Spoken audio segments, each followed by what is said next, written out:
क्या होता है जब प्यार जरूरत से बढ़कर एक जिम्मेदारी बन जाता है। सावी ने ऐसा ही एक डिसीजन लिया है, एक ऐसा डिसीजन जो नील के लिए सरप्राइज भी है और हार्ट ब्रेकिंग भी। दोस्तों, आज हम बात करेंगे गुम है किसी के प्यार में के रीसेंट एपिसोड की, जहां सावी ने अपनी जिंदगी के लिए एक नया फैसला लिया है। नील कोमा से बाहर आ चुका है, लेकिन जैसे ही वो आंख खोलता है, सावी ने अपने दिल को समझाकर एक अलग ही रास्ता चुना है। सावी का ये डिसीजन ना सिर्फ नील के लिए अनएक्सपेक्टेड होता है, बल्कि फैंस के लिए भी एक बहुत ही बड़ा इमोशनल झटका बनकर सामने आता है। एपिसोड की शुरुआत होती है आईसीयू में, जहां सावी चॉकलेट लेकर नील के पास बैठी हुई होती है। उसके चेहरे पर टेंशन भी होती है और प्यार भी। वो भगवान से दुआ करती है कि नील ठीक हो जाए, लेकिन उसके साथ ही एक प्रॉमिस भी करती है कि अगर नील बचा तो वो उससे अलग हो जाएगी और अपने बच्चों के बेहतर फ्यूचर के लिए वो ये कदम लेगी। नील की आंखें खुलती है, सावी की दुआ कबूल होती है।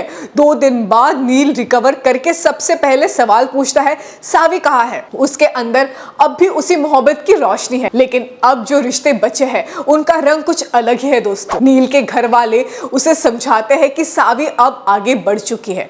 नील खुद एक्सेप्ट करता है कि अगर सावी का प्यार सच ना हो तो वो उसे जाने देने के लिए तैयार है, लेकिन दिल तो दिल ही है ना। उसे ये बात चुभती है कि सावी ने उसे मिलना भी जरूरी नहीं समझा। सावी इस बीच अपने बच्चों के साथ मुंबई जाने के लिए रेडी होती है। बस में बैठते वक्त साई उससे पूछती है, पापा आएंगे क्या? सावी के जवाब में एक शांत सी तकलीफ होती है, जहां वो क्लियरली कहती है कि नील अब उसकी जर्नी का हिस्सा नहीं रहा।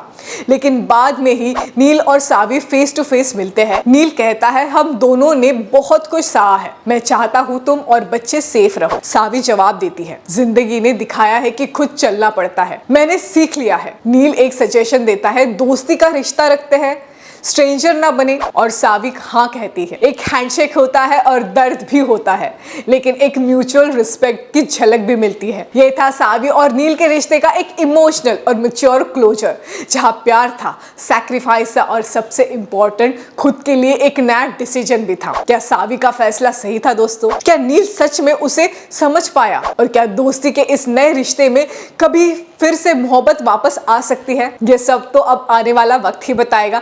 आपको क्या लगता है? आपके क्या ओपिनियन है? जल्दी से मुझे कमेंट करके बताइए और देखते रहिए टेलीटशन।